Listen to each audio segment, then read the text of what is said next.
শেখ হাসিনা। আরেকটি মামলার প্রধান আসামি ছিলেন সজীব ওয়াজেদ জয়। আরেকটি মামলার প্রধান আসামি ছিলেন শায়মা ওয়াজেদ পুতুল।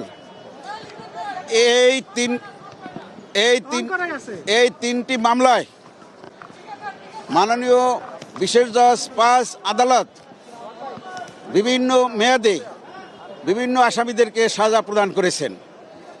আমি এই তিনটি মামলার যারা কমন আসামি আছে একত্রে সবার আসামি সাজার বিষয়গুলো আপনাদেরকে জানাচ্ছি।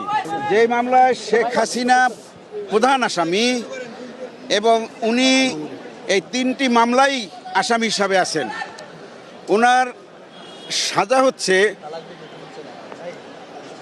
৭ বছর করে ৩ সাতা ২১ বছর এবং ওনার জরিমানা হচ্ছে ৩ লক্ষ টাকা। ১ লক্ষ টাকা করে ৩ লক্ষ টাকা, অনাদায়ে ১৮ মাস বিনাশ্রম কারাদণ্ড ৬ করে। শায়মা ওয়াজেদ পুতুল যে মামলার প্রধান আসামি, তার সাজা হচ্ছে ৫ বছর। উনি একটি মামলারই আসামি, তাই ওনার সাজার মেয়াদ ৫ বছরই।